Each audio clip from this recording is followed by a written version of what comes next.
We're going to do a quick walkthrough of setting up a project in case you're not sure how to get that working. Like I said in a previous video, right now they have this handy banner here because we're getting ready for NaNoWriMo and they'd like you to announce your NaNoWriMo video. So I'm going to use that. I'm going to click Announce Your Novel, and I'm just going to create a sample one. So I'm just going to call it Sample. Okay. And it's fine, you can call it whatever you want. Now they have these other options here, prepping in progress, but you can't be yet because you don't start until November. So you could put it at prepping. If it's something you've drafted or completed or published, then you have that in later too. How much privacy do you want? You can tell if you want it to be public so anybody can see it, or only your buddies can see it, or only you can see it, however you want to set that. What type of project it is. Usually for Nano it's a novel, but you can also say that it's any of these other options: short stories, memoir, script, nonfiction, poetry, or other. You can pick however you want. Because it's for NaNoWriMo, you do want to click the little box that says associate with a NaNoWriMo event. It's optional, but if you're doing it for Nano, in order to count for Nano and the Nano prizes, you have to tell it associate with NaNoWriMo. Then you click onto your goal. Because you've chosen NaNoWriMo, you can't change it. So the goal for Nano is 50,000 words. Now we do have people that like to go for 75,000 words or 100,000 words, and they are totally welcome to do that. The counter will continue to count after you hit 50,000 words, but the challenge itself is just 50,000 words. So to count for Nano, that is how you would do that. If you were going for a higher count, you can either just let it keep counting, or you can create a second project with the same name and do that however you would like. You can go on to details. You can pick whatever genre it is. You can add a little summary if you have one, and an excerpt if you have one. If you've created a Pinterest board, if you have a playlist, and then you click Save, and it will create your project and put it down here. And then that will become your active pinned project. Now I'm going to go in and to my projects. Actually, I'll just go in here. Go into projects. Now to show, there we go. To show which ones are the ones you're working on, you have there's a menu over here, and you can tell it how you want to sort them. It can either be by date created or project title. But if it's an active, you can change your projects using the gear, and you can put in a cover if you have one, which will end up showing up on the side.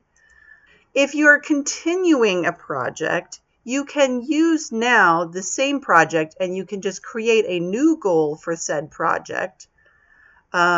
You can then also associate it with a NaNoWriMo event, and if you do, you click it and it will fill that in, and you click Save Goal and it will become your project. So that's how that goes. And then when you scroll down, it'll show you how many different times you've worked on a particular project, and you can click on it to see which badges you've earned in that and all that.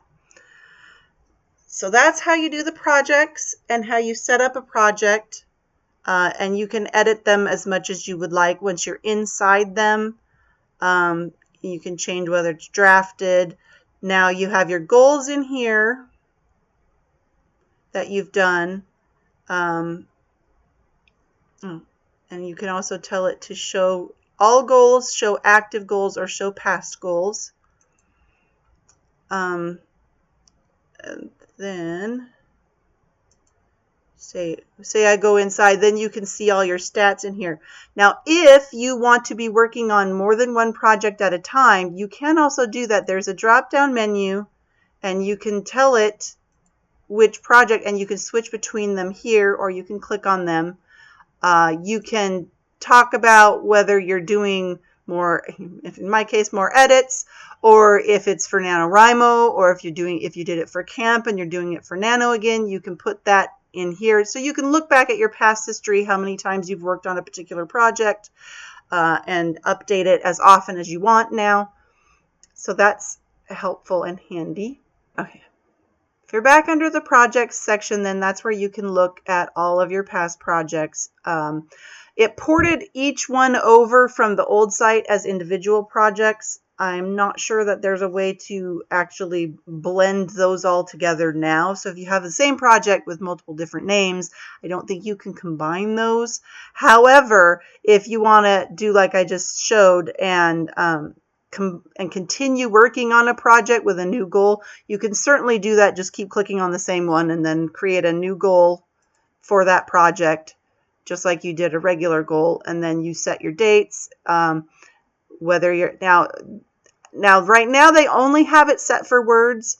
Eventually there will probably be options like there used to be for camp when you're doing camp or other projects outside of Nano, where it could be minutes or editing or things like that.